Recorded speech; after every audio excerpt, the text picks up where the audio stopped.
So what I do is take simple things and make them complicated. It's Christmas soon, and I just want a gift display. I don't want something simple, I want it complicated. And so this is my plan here.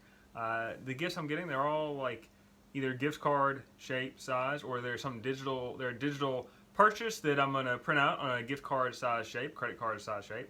So what I'm gonna do is I'm gonna create 12 boxes, 6 by 6 by 6. I'm gonna cut them out of cardboard. So I don't use so much material because I only have so much material, and creating a 6-sided box is a little more complicated. I'm just gonna do a 4-sided box, and so the ends will be open, but when I wrap them, they'll be enclosed. It just makes it a little easier for me, so I don't have to try to worry about cutting out a 6-sided shape, because that is gonna be much more complicated. So that is the plan. It's quite simple, but I just want something that looks cool, you know, like kind of Christmas tree shape, stacked boxes. It's gonna be awesome.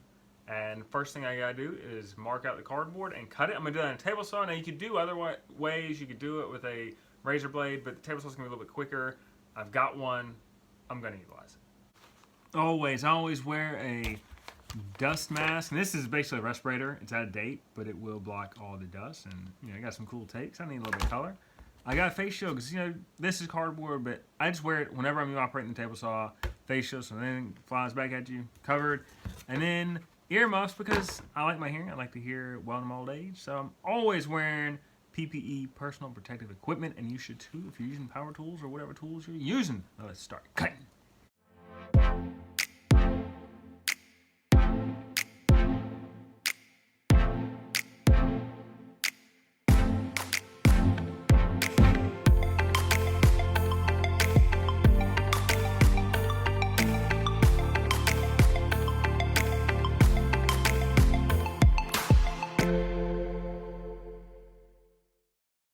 So it's just a lot quicker to cut these things on table saw to get a bunch of strips of 6 inches wide. They're roughly 22 inches long. I need 24 inches for a complete box, but no dimension worked out for that. I'm trying to stay out of the creases of the box just so my individual boxes are sturdy. So my plan right now is just cut them to 18, then cut a 6 by 6 and just tape it. Again, these things are going to get torn up when they're being opened anyway, so it's not a huge deal. It's really just so they look good presentation-wise. So now I'm just going to mark off 6 inches down the line, fold them. It's corrugated cardboard, so it's going to fold rather easily on the creases. And then, you know, whatever I need to cut, if whether to shorten them, I'll probably just do it either on the bandsaw or just with a razor blade. You know, the table saw is nice. I may go to that. We'll see. We'll see how it goes. I mean, I guess it would be easier because I'll probably end up with a lot of the strips of the same length. So I just cut 3 or 4, 5, 6 at a time. Now, one thing I did leave out, and I did just start with, they were like regular box I got from Amazon, like big, one of those big boxes, and it measures, whatever dimension I measure is 22 inches by something. So get the biggest box you possibly can to do this. The other option is to do smaller boxes. I considered like a 4x4 box, but I wanted something to be like 1.5 feet tall when it was all said and done. Like I wanted it to be a big display piece. Now I may put some tinsel on it, really dress it up. We'll see. But that's how I got 6 inches. I want it big. Go big or go home, right?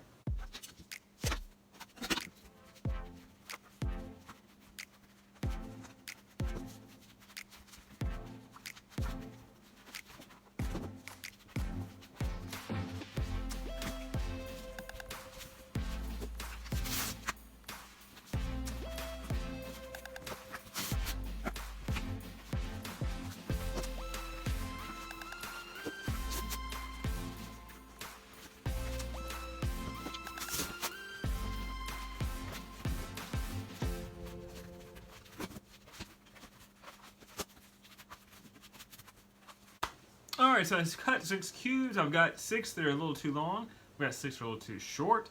Of course, it always works out that way. So the 6 that are too long, I'll just cut those to the right size. The ones that are too short, I'm going to cut off that last square completely.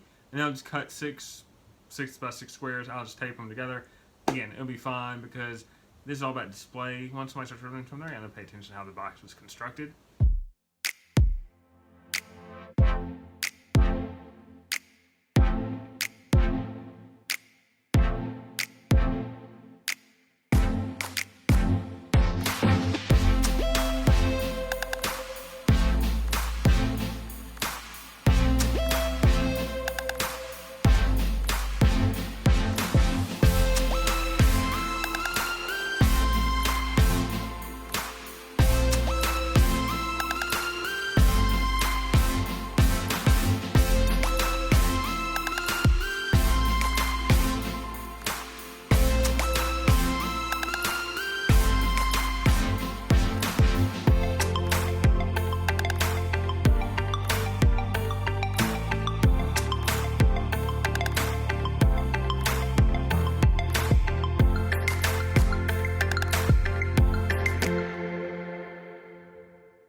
So you can see this is the kind of proof of concept, what I'm after. Yeah, it looks kind of like a Christmas tree shape.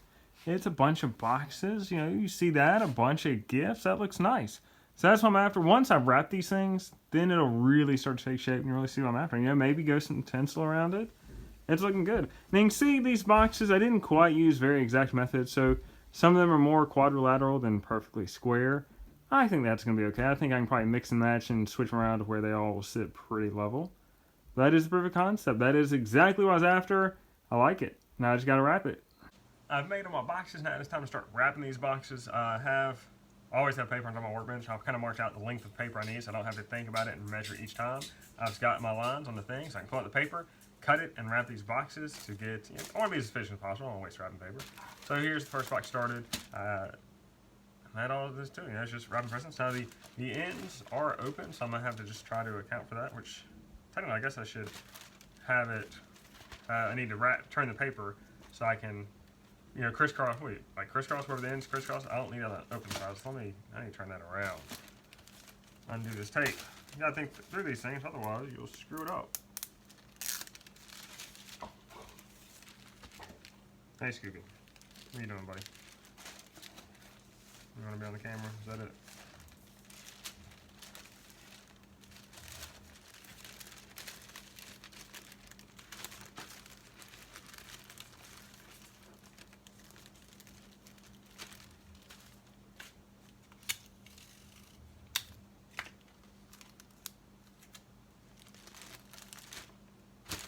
Alright, so now this box. Now these ends are open, which I guess I need to also account for the fact that I gotta put something in these.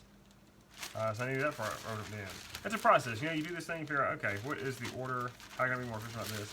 But in essence, I need these ends, I need them closed so that I can fold the paper in on it. Then start wrapping all these boxes. I got 12 boxes to wrap, that's quite a few.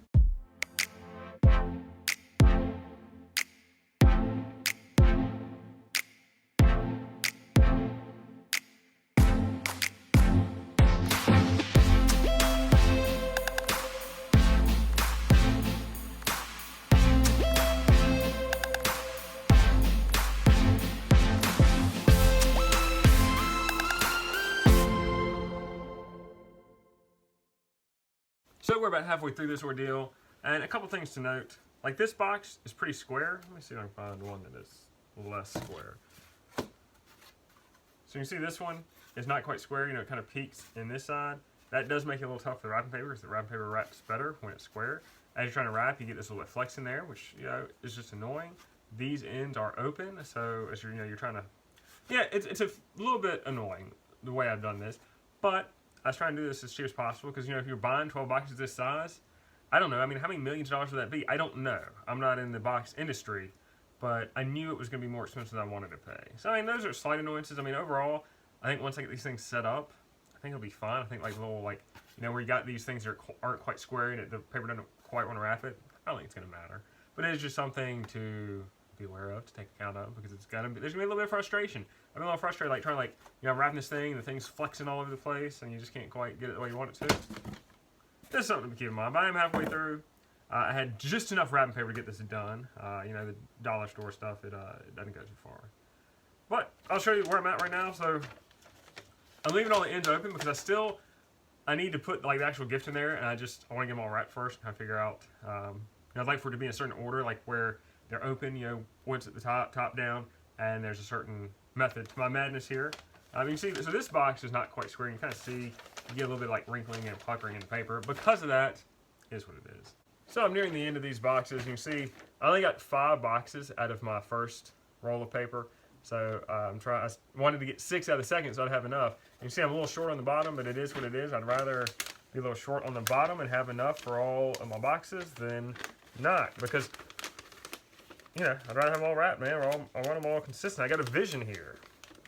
I'm not sure my process has gotten any better as I've gone along here, but it is what it is. These boxes not being square has made it a bit frustrating. And there's a lot of flex to them. But I'm almost done.